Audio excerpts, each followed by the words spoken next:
சென்னையில் ஆபரண தங்கம் விலை சவரனுக்கு ஒரே நாளில் 2400 ரூபாய் அதிகரித்துள்ளது. 1 கிராம் தங்கம் 13,550 ரூபாய்க்கும், ஒரு சவரன் தங்கம் 1,08,400 ரூபாய்க்கும் விற்பனை. இன்று ஒரே நாளில் வெள்ளி விலை கிலோவுக்கு 10,000 ரூபாய் உயர்வு. 1 கிலோ வெள்ளி 2,55,000 ரூபாய்க்கும், 1 கிராம் வெள்ளி 255 ரூபாய்க்கும் விற்பனை.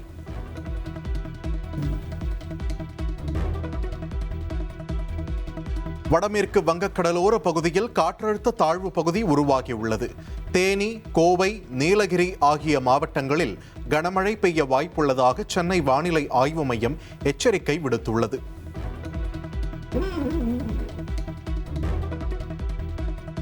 பொங்கல் பண்டிகையை ஒட்டி புதிய ரகத்தில் வேட்டி சேலைகளை உற்பத்தி செய்ய தமிழக அரசு அரசாணை வெளியிட்டுள்ளது. 642.88 கோடி ரூபாய் செலவாகும் என்று கணக்கிடப்பட்டுள்ள நிலையில் முதற்கட்டமாக 300 கோடி ரூபாய் ஒதுக்கப்பட்டுள்ளது.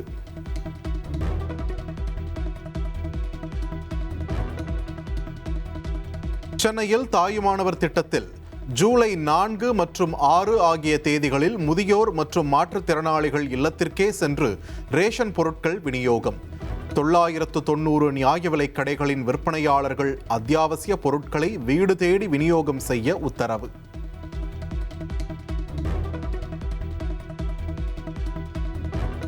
தமிழகத்தில் ஜூலை 4, 5 தேதிகளில் ஆசிரியர் தகுதி தேர்வு நடைபெற உள்ளதாக அறிவிக்கப்பட்டுள்ளது. ஹால் டிக்கெட் ஆசிரியர் தேர்வு வாரிய இணையதளத்தில் வெளியீடு.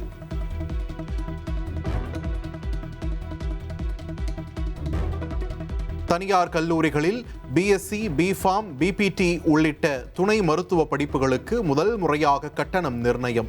பிஎஸ்சி நர்சிங் படிப்புகளுக்கு அரசு ஒதுக்கீட்டில் 60,000 ரூபாய் கட்டணம், நிர்வாக ஒதுக்கீட்டில் 1,20,000 ரூபாய் கட்டணம். நெல்லை மாவட்டம் வீரவநல்லூரில் தந்தை மற்றும் 5 வயது மகன் படுகொலை செய்யப்பட்ட சம்பவம் அதிர்ச்சியை ஏற்படுத்தியுள்ளது. சம்பவத்தில் ஈடுபட்டுள்ள கும்பல் கொல்லப்பட்டவர்களின் தலையை நெடுஞ்சாலையில் வைத்துச் சென்ற வெறிச்செயலில் ஈடுபட்டுள்ளது.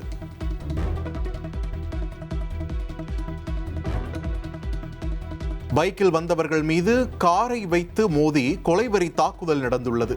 சம்பவத்தில் படுகாயமடைந்த மற்றொரு மகனுக்கு தீவிர சிகிச்சை அளிக்கப்பட்டு வரும் நிலையில் பழிக்கு பழியாக நடந்த கொலையா என்று போலீசார் தீவிர விசாரணை.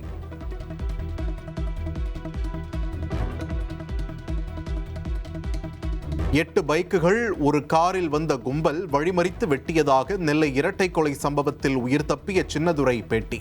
வேலைக்கு சென்று திரும்பும் போது வழிமறித்து தாக்கியதாகவும் அவர் கூறியுள்ளார். நாங்கள் பைக்கில் இருந்து அங்கேருந்து வேலைக்கு போயிட்டு வந்துட்டு இருக்கும்போது அங்கேருந்து காரில் இருந்து வந்தாங்க. ஒரு 25 பேர், ஒரு 8 பைக்கு, ஒரு கார், 25.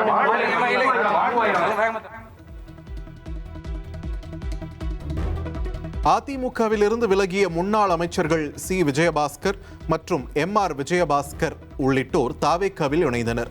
புதிதாக இணைந்தவர்களுக்கு தாவேக்கா பொதுச் செயலாளர் ஆனந்த் கட்சி துண்டு அணிவித்து வாழ்த்துக்களை தெரிவித்தார்.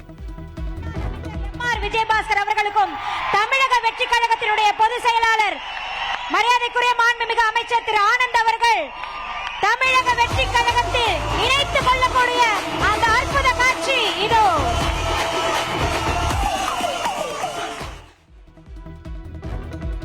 எம்ஜிஆர், ஜெயலலிதா வைத்திருந்தது இயக்கம் என்றும் இபிஎஸ் வைத்திருப்பது கம்பெனி என்றும் அமைச்சர் செங்கோட்டையன் கடும் சாடல். திமுகவுடன் கூட்டணி அமைக்க முயன்றதால் அதிருப்தியில் இருக்கும் அதிமுக நிர்வாகிகள் தடுமாறி கொண்டிருப்பதாகவும் விமர்சனம். எடப்பாடி பழனிசாமி ஒன்று இருக்குது, கம்பெனி மறந்து விடாதீர்கள். கார்பரேட் கம்பெனி 10 பேர் அவருக்கு பின்னால் நிற்கிறார். அந்த கம்பெனியிலிருந்து இன்றைக்கு வெளிவந்திருக்கிறார்கள் மனிதநேயத்தோடு இவர்கள். வரவேற்கிறேன், வாழ்த்துகிறேன். உங்கள் பயணங்கள் எங்களோடு வெற்றி பயணமாக அமையட்டும் என்று வாழ்த்தி, எல்லோரும் பேச வேண்டும், எல்லோரும் நலமாக இருக்க வேண்டும். திமுகவுடன் இணைந்து ஆட்சி அமைக்க திட்டமிட்ட இபிஎஸ்ஸின் மோசமான செயல்பாடுகளால் அதிமுக தள்ளாடுவதாக எம்.ஆர். விஜயபாஸ்கர் சாடியுள்ளார். இந்த உண்மையை எடுத்துச் சொன்னால் துரோகி என சொல்வதாகவும் காட்டம். இப்பொழுது பொதுச் செயலாளராக இருக்கக்கூடியவரை நாங்கள் எல்லாம் சேர்ந்துதான் பொதுச் செயலாளராக உருவாக்கினோம். ஆனால் அவருடைய தவறான முடிவுகளால் இன்று இந்த இயக்கம் தள்ளாடி கொண்டிருக்கிறது என்பதற்கு இதுதான் மிகப்பெரிய உதாரணம்.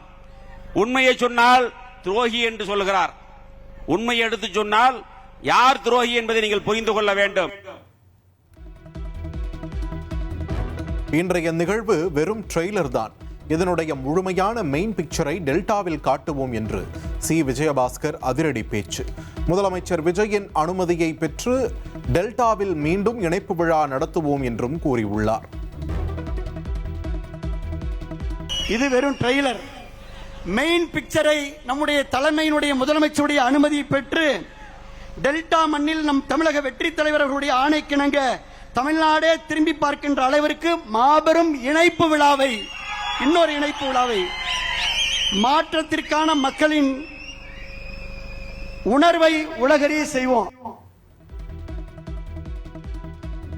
கரூர் கூட்ட நெரிசல் சம்பவத்தில் தீர்க்க வேண்டிய கணக்கு உள்ளதாக அமைச்சர் ஆதவ் அர்ஜுனா காட்டம். கரூர் துயரச் சம்பவத்தில் சட்டம் தன் கடமையை செய்யும் என்றும் உறுதி. ஆனா நம்மள பார்த்து சொல்றாங்க குதிரை பேர் நடத்துறேன்னு. குதிரை பேர் நடத்துறது யாரு? எனக்கு கரூர் ரொம்ப முக்கியமான ஊர். ஒரு கணக்கு வழக்கு இருக்கு. அந்த கணக்கு வழக்க முடிக்காம விட மாட்டோம். இதே மண்டலத்தில் சொன்னோம். எங்க தலைவரை கை வச்சீங்கல்ல கரூர்ல, எங்க மக்களை கை வச்சீங்கல்ல ஸ்டாலின் அவர்களே, திரு உதயநிதி அவருடைய வாழ்க்கைக்காக எங்களுடைய மக்களை காவல்துறை மூலமா கொன்று குவிச்சீங்களா, அதற்கான பதில் ஒரு நேரத்தில் நடக்கும். சட்டம் தன்னுடைய கடமையை செய்யும். தாவேக்க குதிரை பேரத்தில் ஈடுபடுவதாக தேர்தல் ஆணையத்திடம் அதிமுக சார்பில் புகார். ராஜினாமா செய்யப்பட்ட தொகுதிகளில் இடைத்தேர்தல் நடத்தக்கூடாது என அதிமுக எம்பி இன்பதுரை புகார் மனுவை அளித்தார். 13ஆம் தேதி விசாரணைக்கு வருது. அப்ப கிளியர் வேகன்சி இல்லைன்னா அங்க எலெக்ஷன் நடத்தக்கூடாது என்ன சட்டம் இருக்கு அப்படின்னா எலெக்ஷன் கமிஷன்ல அதுக்கு உதாரணம் இருக்கு. டிஆர்எஸ் கேஸ்ல இது போன்று 2 இடங்கள்ல வழக்கு நிலுவையில் இருந்தாலும் நாங்கள் தேர்தல் நடத்த மாட்டோம்னு சொல்லி உச்சநீதிமன்றம் வரை சென்று எலெக்ஷன் கமிஷன் அதில் ஜெயிச்சிருக்கு. அது தமிழ்நாட்டிற்கு வேண்டும்.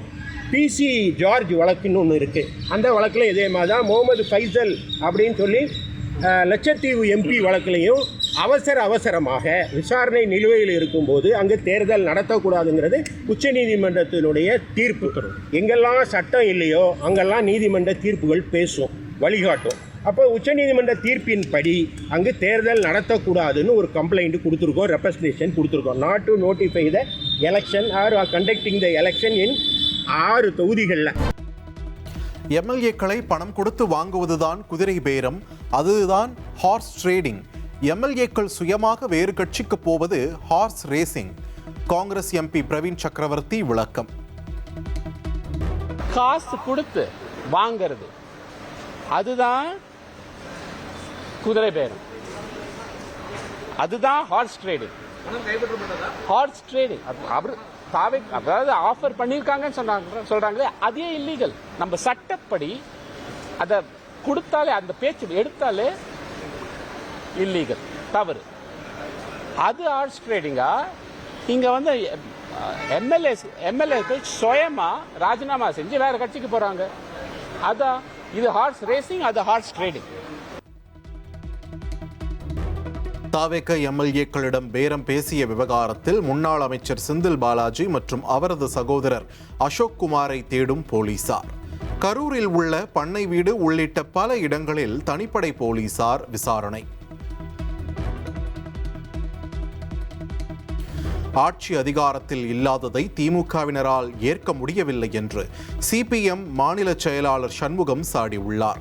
ஆட்சியை கவிழ்ப்பதற்காக திமுகவினர் கோடிக்கணக்கில் குதிரை பேரத்தில் ஈடுபட்டு வருவதாகவும் குற்றச்சாட்டு. மக்கள் ஒரு ஆட்சி மாற்ற வேண்டும் என்று அளித்திருக்கிற இந்த தீர்ப்பை ஏற்க மறுத்துத்தான் இதுபோன்ற குதிரை பேரம், கழுதை பேரம் போன்றவற்றிலெல்லாம் ஈடுபட்டு கொண்டிருக்கிறார்கள். திமுக ஆட்சி அதிகாரத்தில் இல்லாமல் இருப்பதை அவர்களால் ஏற்க முடியவில்லை. ஆகவே எப்படியாவது இந்த ஆட்சியை கவிழ்க்க வேண்டும், தாங்கள் எப்படியாவது மீண்டும் ஆட்சிக்கு வர வேண்டும் என்கிற முறையில் தான் இத்தகைய முயற்சிகள் நடைபெற்றிருப்பதாக தெரிகிறது. தாவேக ஆட்சியை எக்காரணம் கொண்டும் கலைக்க மாட்டோம் என திமுக முன்னாள் அமைச்சர் ரகுபதி திட்டவட்டம். குதிரை பேரத்தில் ஈடுபட திமுகவிற்கு அவசியம் இல்லை, மக்களை சந்தித்துதான் ஆட்சிக்கு வருவோம் என்றும் தெரிவித்துள்ளார். எங்களுடைய கண்ணோட்டம் ஆட்சி கவிழ்ந்து விடக்கூடாது. அன்னைக்கே ஆட்சியை கவிழ்ந்து விடாம முட்டு கொடுக்கணும்னு நினைச்ச நாங்க இன்னைக்கு குதிரை பேரத்தில் ஈடுபட்டு அந்த ஆட்சியை கவுப்போமா? நிச்சயமாக மாட்டோம். நாங்கள் மக்களை சந்தித்துத்தான் ஆட்சிக்கு வருவோம், சந்திக்காமல் ஆட்சிக்கு வரவே மாட்டோம். மக்கள் வாக்களித்துத்தான் நாங்கள் ஆட்சி பீடத்தில் அமருவோம், அதை தவிர கொல்லைப்புற வாசலில் அமருவோம் என்கின்ற எண்ணம் எங்களுக்கு துளி கூட கிடையாது. திமுக தங்களை பிளாக்மெயில் செய்து உதயசூரியன் சின்னத்தில் தான் போட்டியிட வேண்டும் என்று நிர்பந்தித்ததாக மதிமுக பொதுச் செயலாளர் வைகோ குற்றம் சாட்டியுள்ளார். திமுகவினர் தங்களை மிகவும் மோசமாக நடத்தியதாலேயே கூட்டணியில் இருந்து வெளியேறியதாகவும் தெரிவித்துள்ளார்.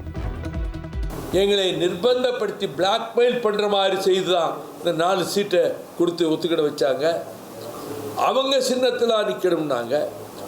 ஒரு தொகுதியிலேயாவது நாங்கள் சுயேட்சை சின்னத்தில் தனி சின்னத்தில் நிற்கிறோம்னு சொன்னோம். முதல்ல சரி நமங்க கடைசி 2 நாள் இருக்கும்போது மந்திரிகள் மேல் ஒருவர் பின் ஒருவராக என் வீட்டுக்கு படையெடுத்தார்கள். கண்டிப்பாக அங்கே சூரியன் தான் நிற்க வேண்டும் என்று பிடிவாதம் பிடித்து சின்னத்திலே நிற்க வைத்தார்கள். திமுகவை காப்பாற்ற வேண்டுமெனில் திமுகவை விட்டு ஸ்டாலினின் குடும்பம் விலக வேண்டும் என்று அமைச்சர் நிர்மல்குமார் தெரிவித்துள்ளார். அதிமுகவை காப்பாற்ற இபிஎஸ் கட்சியை விட்டு விலக வேண்டும் என்றும் விமர்சனம். எடப்பாடி, அதிமுக இவங்க 2 பேரும் அந்த கட்சிகளுக்கு நல்லது செய்ய வேண்டும் என்றால் முதல்ல திரு ஸ்டாலின் அவர்கள் அவரோட கட்சியிலிருந்து விலகினாலே அந்த கட்சிக்கு ஓரளவு ஒரு ரிலாக்ஸேஷன் கிடைக்கும். எடப்பாடி அந்த கட்சியிலிருந்து விலகினாலே இந்த கட்சியை ஓரளவாவது காப்பாற்ற முடியும். அவங்க அந்த கட்சிக்கு கடைசி ஏதாவது நல்லது செய்யணும்னு நினைச்சாங்கன்னா, அந்த கட்சியை காப்பாற்ற நினைச்சாங்கன்னா திரு ஸ்டாலின் அவர்கள் குடும்பமும் அங்கிருந்து விலக வேண்டும். திரு எடப்பாடியும் அவர்கள் குடும்பம் விலகினாலே அந்த கட்சிக்கு ஏதாவது நல்லது செய்ய முடியும். சென்னை ஆழ்வார்பேட்டை இல்லத்தில் திமுக தலைவர் மு.க. ஸ்டாலின் தலைமையில் மறுசீரமைப்பு குழு ஆலோசனை. மாவட்ட எல்லைகளை மறுவரையறை செய்வது, கட்சியை பலப்படுத்த சிந்தனை மையம் அமைப்பது, மேலாண்மை அமைப்பு உருவாக்கம் குறித்து ஆலோசிக்கப்பட்டது.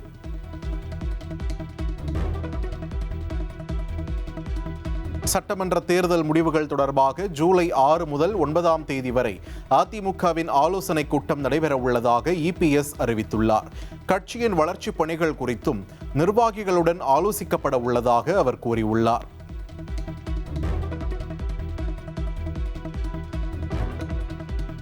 அண்ணாமலையின் வி த லீடர்ஸ் அமைப்பின் முதல் பொதுக்கூட்டம் ஜூலை 12ஆம் தேதி நடக்கிறது. பொள்ளாச்சியை அடுத்த ஆச்சிப்பட்டி அருகே பொதுக்கூட்டத்திற்கான மைதானம் தேர்வு செய்யப்பட்டு பூமி பூஜை நடைபெற்றது.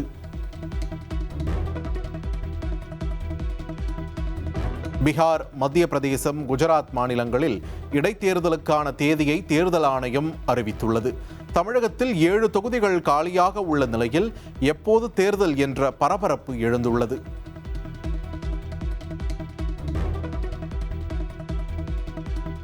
தமிழக வெற்றிக் கழகத்தில் நிர்வாக வசதிக்காக புதிதாக 5 மாவட்டங்கள் உருவாக்கப்பட்டு செயலாளர்கள் நியமிக்கப்பட்டுள்ளனர்.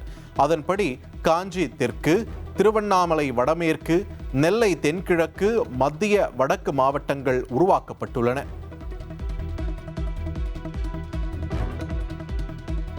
ஐந்து டிஎம்சி தண்ணீர் தேவைப்படும் பெங்களூருவிற்காக 70 டிஎம்சி கொள்ளளவு கொண்ட மேகதாது அணையை கட்ட முயல்வது ஏன்? பாமக தலைவர் அன்புமணி ராமதாஸ் கேள்வி. பெங்களூர் குடிநீருக்கு 70 டிஎம்சி தண்ணி உங்களுக்கு எவ்வளவு எதுக்கு தேவை? பெங்களூர் குடிநீருக்கு ஏற்கனவே உங்களுக்கு 4.75 டிஎம்சி உச்சநீதிமன்றம் ஒதுக்கீடு செஞ்சிருக்கிறாங்க. உங்களுக்கு என்ன பெங்களூருக்கு தேவை? என்ன ஒரு 5 டிஎம்சி. பெங்களூர்ல கிரவுண்ட் வாட்டர் எவ்வளவு இருக்குது? 5 டிஎம்சி தேவைக்கு எதுக்கு 70 டிஎம்சி அணையை நீங்க கட்டுறீங்க? போக்குவரத்து துறையில் வேலை வாங்கி தருவதாக கூறி மோசடி வழக்கில் கைதான இளஞ்செழியனின் ஜெயங்கொண்டம் வீட்டில் மத்திய குற்றப்பிரிவு போலீசார் சோதனை. முன்னாள் அமைச்சர் சிவசங்கரையும் இளஞ்செழியனையும் ஒன்றாக வைத்து விசாரித்து வாக்குமூலத்தை பதிவு செய்த போலீசார்.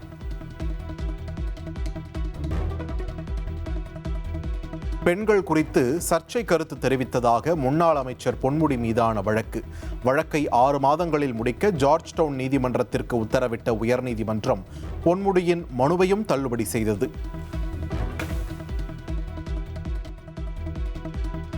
3 நாட்கள் இந்தியா வந்துள்ள ஜப்பான் பிரதமர் சனே தக்காய்ச்சியுடன் பிரதமர் மோடி இருதரப்பு உறவுகள் தொடர்பாக பேச்சுவார்த்தை நடத்தினார். பேச்சுவார்த்தையை தொடர்ந்து பொருளாதாரம், எரிசக்தி பாதுகாப்பு, பயோகேஸ் உள்ளிட்ட துறைகளில் இரு நாடுகளிடையே புரிந்துணர்வு ஒப்பந்தம் மேற்கொள்ளப்பட்டது.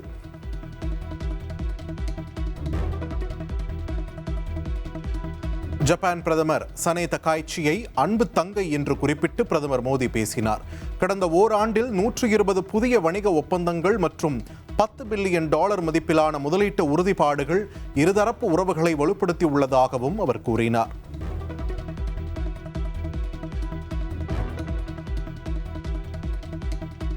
ஹரியானா மாநிலம் கார்கோடாவில் அமைந்துள்ள மாருதி சுசுகி நிறுவனத்தின் 4வது வாகன உற்பத்தி ஆலை இந்தியா ஜப்பான் இடையிலான கூட்டு பொருளாதார மன்ற கூட்டத்தில் பிரதமர் மோடியும் ஜப்பானிய பிரதமர் சனே தக்காய்ச்சியும் தொடங்கி வைத்தனர்.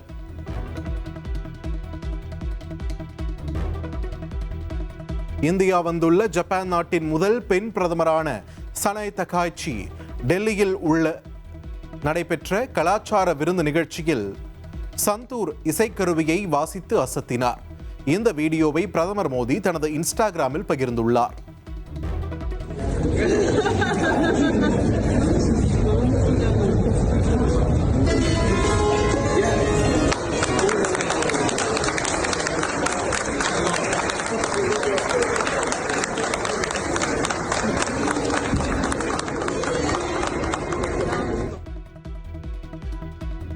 சர்வதேச சந்தையில் தற்போது ஏற்பட்டுள்ள கச்சா எண்ணெய் விலை வீழ்ச்சியானது அடுத்த 2 முதல் 3 மாதங்களுக்கு தொடர்ந்து நீடித்தால் மட்டுமே சில்லறை விற்பனை விலையை குறைப்பது குறித்து பரிசீலிக்க முடியும். தற்போதைய சூழலில் உடனடியாக விலையை குறைப்பது நியாயமானதாக இருக்காது, அதற்கான சாத்தியமும் இல்லை என்று மத்திய அமைச்சர் ஹர்தீப் சிங் பூரி தெரிவித்துள்ளார். தமிழக நிதிநிலை அறிக்கை தொடர்பாக துறை ரீதியான ஆலோசனையை முதலமைச்சர் விஜய் தொடங்கியுள்ளார்.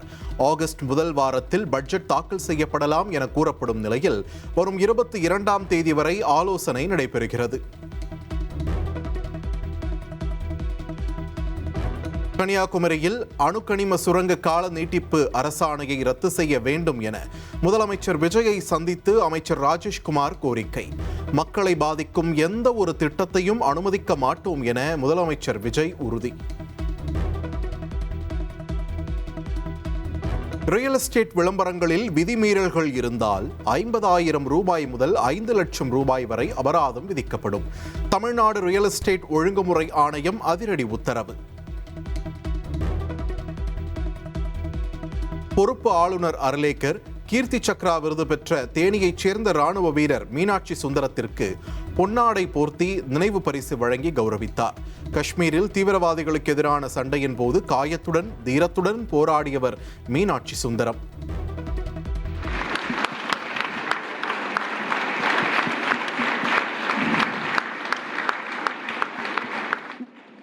மீனாட்சி சுந்தரம் அவர்களுக்கு பொன்னாடை போர்த்தி மற்றும் நினைவு பரிசை ஒன்றை வழங்கி கௌரவம் செய்கின்றார்.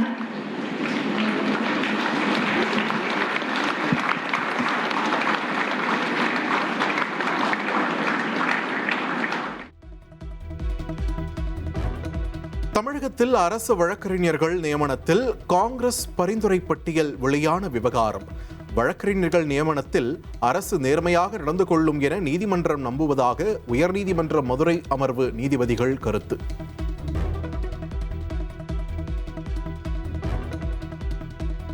மணமகிழ் மன்றங்களில் ஆளும் கட்சியினர் ஆய்வு செய்ய இடைக்கால தடை விதிக்கப்பட்டுள்ளது.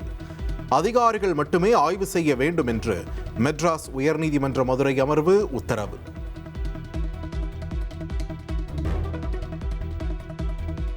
ஜனநாயகன் திரைப்படம் இணையத்தில் கசிந்த விவகாரம்.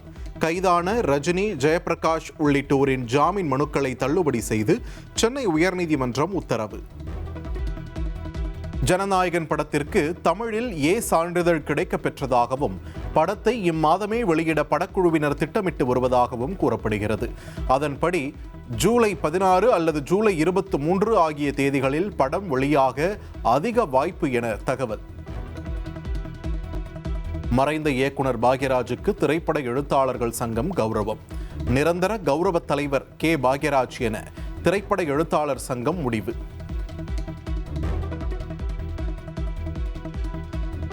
நடிகர் ரவிமோகன் வீட்டில் நடந்த திருட்டுச் சம்பவம் தொடர்பாக கார் டிரைவர் ரமேஷ் கைது. 2.5 லட்சம் ரூபாயை திருடியதாக அவர் ஒப்புக்கொண்ட நிலையில் 50,000 ரூபாய் பணம் பறிமுதல் செய்யப்பட்டுள்ளது.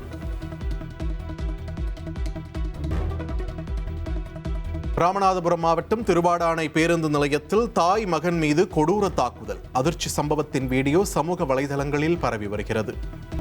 லஞ்சம் கேட்டதாக லஞ்ச ஒழிப்பு ஆய்வாளர் விமலா சஸ்பெண்ட் செய்யப்பட்ட விவகாரத்தில் தனி நீதிபதி உத்தரவுக்கு தடை. சஸ்பெண்டுக்கு தடை விதித்த தனி நீதிபதி உத்தரவை சென்னை உயர்நீதிமன்ற தலைமை நீதிபதி அமர்வு நிறுத்தி வைத்தது. விமலாவுக்கு எதிரான ஆதாரங்களை தனி நீதிபதி முன் சமர்ப்பிக்க தமிழக அரசுக்கு உத்தரவு.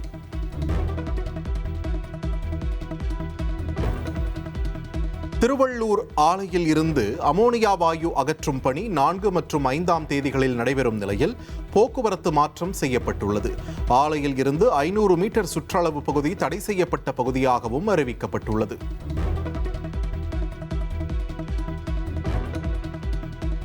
சென்னை கீழ்ப்பாக்கத்தில் 15 வயது சிறுவன் ஓட்டிச் சென்ற இருசக்கர வாகனம் சிறப்பு உதவி ஆய்வாளர் மீது மோதி விபத்து. இருசக்கர வாகனத்தை பறிமுதல் செய்த போலீசார் சிறுவனின் தந்தையை கைது செய்து சிறையில் அடைத்தனர்.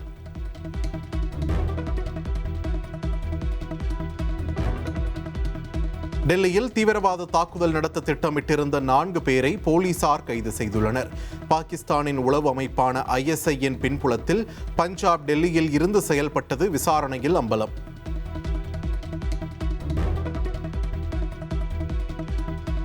நாங்கள்தான் உண்மையான திரிணாமுல் காங்கிரஸ் என்று ரித்தபிரதா பானர்ஜி தலைமையிலான அதிருப்தி அணி தேர்தல் ஆணையத்தில் முறையீடு. தேர்தல் ஆணையரை சந்தித்த அவர்கள் கட்சியின் சின்னம், பெயருக்கு உரிமை கோரினர். இந்தியாவின் முதல் தனியார் ஆர்பிட்டல் ராக்கெட்டான விக்ரம் 1 வரும் 12 முதல் ஆகஸ்ட் 4 விண்ணில் ஏவப்பட உள்ளது. ஸ்கை ரூட் ஏரோஸ்பேஸ் நிறுவனத்திற்கு சொந்தமான ராக்கெட் ஸ்ரீஹரிகோட்டாவில் தற்போது தயார் நிலையில் நிறுத்தப்பட்டுள்ளது.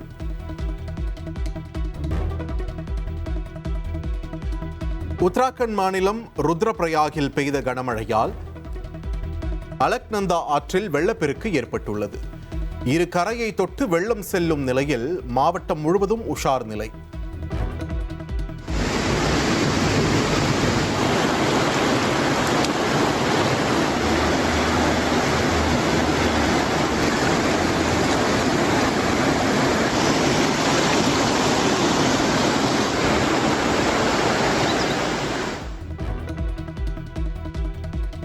தாய்லாந்தில் 11 வயது சிறுவன் ஓட்டிய ட்ரக் மோதியதில் 8 புத்த துறவிகள் பரிதாபமாக உயிரிழந்தனர்.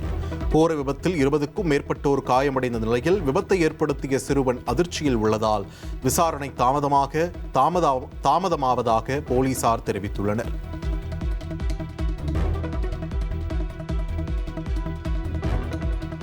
யுக்ரைன் தலைநகர் கீவில் ரஷ்யா நடத்திய பயங்கர தாக்குதலில் 17 பேர் பலியாகினர். தாக்குதலில் கட்டடங்கள் பற்றி எரிந்த நிலையில் ஹெலிகாப்டர் மூலம் தீயை அணைக்கும் பணி நடைபெற்றது.